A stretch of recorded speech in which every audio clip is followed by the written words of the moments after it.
I've come back to Tsavo National Park. In just one decade, Central Africa has lost 64% of its elephant population.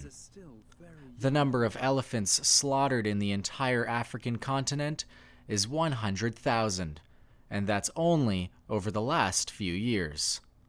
The video you're about to see is quite graphic and may not be suitable for children. Caused by a poacher's poisoned arrow. They operate, needing to act fast before the poison spreads. Death from poisoning can be extremely painful and can take hours, weeks, or even months depending on the freshness of the poison, the location of the arrow, and how deeply it penetrated the animal's skin. Charities like Big Life Foundation and people like Kim Lombard are doing what they can to stop the killing of these kind animals. Well, let me start by saying thanks so much for having me into the studio for what I consider to be a really important cause. The event's at a place called the Windjammer in Burlington, right on Lakeshore, west of Burl Oak. And it's to raise money for a charity called Big Life Canada.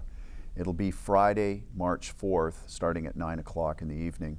And a couple of bands playing, Smooth Monkey and another band called the Jim Hardy Band.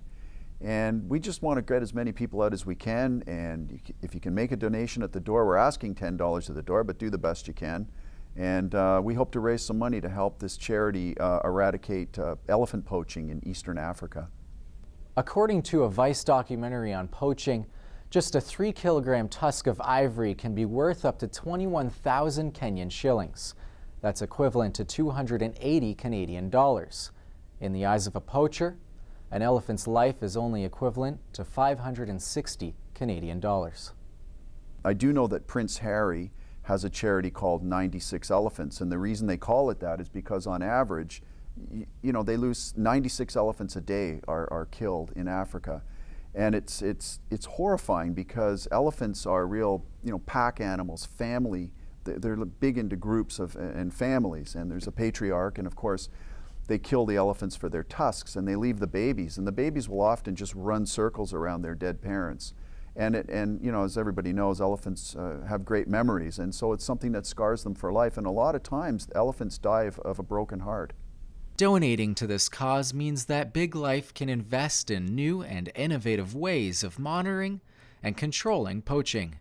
We just want you to come out and support this cause because it's insane what's happening. I mean, you know, if we can raise enough money, they can do things like purchase a drone, and so the park rangers can shoot a drone up into the air and they can see wider areas and see where poachers might be rather than just driving back and forth all over the savannah. It's a better way for them to see what's going on with the various poachers, and there are many. Again, it's super tragic, so if you can come out and support the cause, that would be just awesome, and it's a good night of a good party. Reporting for Halton Insider, I'm Shane Lansing.